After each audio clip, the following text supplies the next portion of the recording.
Hello friends, எல்லோரும் எப்படி இருக்கீங்க? வாங்க, இன்னைக்கு நம்ம பார்க்க போகிறது சுறா புட்டு வித்தவுட் சுறா எப்படி செய்யலான்னு பார்க்கலாம். வாங்க.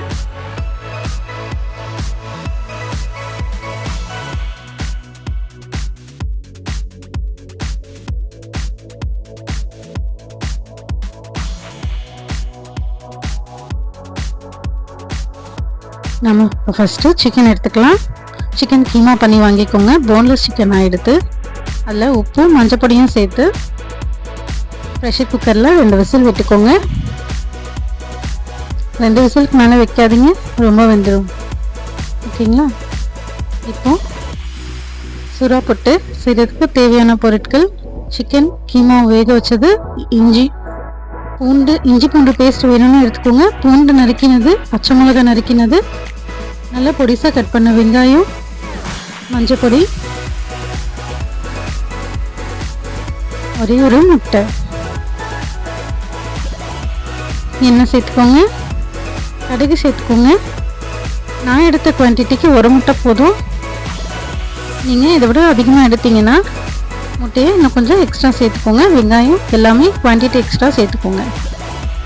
கடுகு பொரிஞ்சதும் பூண்டையும் பச்சை மிளகாயும் போட்டு நல்லா வதக்கிக்கோங்க. இல்லை சோம்பு போட்டிங்கன்னா இன்னும் வாசனையாக இருக்கும். ஆனால் இந்த ஃப்ளேவர், சுறாப்புட்டு ஃப்ளேவர் அப்படியே வரணுன்றதுக்காக நான் கடுகு சேர்த்துருக்கேன். பொடிசாக கட் பண்ண வெங்காயத்தை நல்லா வதக்கிக்கோங்க.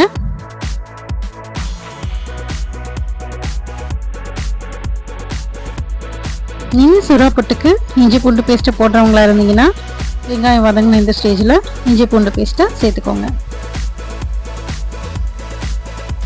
இப்போ இதில் சிக்கன் கீமா வேக வச்சுருக்கோம் இல்லைங்களா, அதை சேர்த்துக்கோங்க. சேர்த்துட்டு நல்லா ஃப்ரை பண்ணிக்கோங்க. முடிஞ்சால் நீங்கள் கரண்டியால் இன்னும் கொஞ்சம் ஸ்மாஷ் பண்ணிக்கோங்க. இப்போ மஞ்சத்தூள் சேர்த்துக்கோங்க.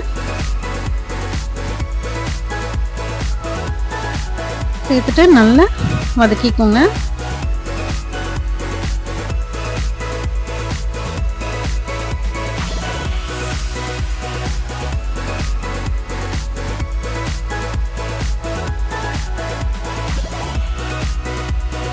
இப்போ ஆல்ரெடி நம்ம உப்பு சேர்த்து வேக வச்சுருக்கோம். இப்போ செக் பண்ணிவிட்டு தேவையான அளவுக்கு உப்பு போட்டுக்கோங்க. இப்போ நல்லா வதக்கிக்கோங்க. இப்போ இந்த மாதிரி ஃபுல்லாக ஓரமாக வச்சுடுங்க. நடுவில் நம்ம முட்டை சேர்த்துக்க போகிறோம். இந்த முட்டைக்கு தேவையான ஒரே ஒரு பிஞ்சு சால்ட்டு சேர்த்துக்கலாம்.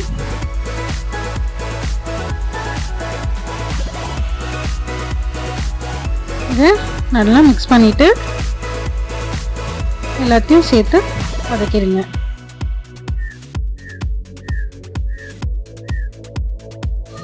நீங்கள் எவ்வளோ வதக்குறீங்களோ அவ்வளவும் டேஸ்ட்டாக இருக்கும். அடிப்பிடிக்கிற மாதிரி இருந்ததுன்னா அப்போ மட்டும் கொஞ்சம் எண்ணெய் விட்டு வதக்கிக்கோங்க.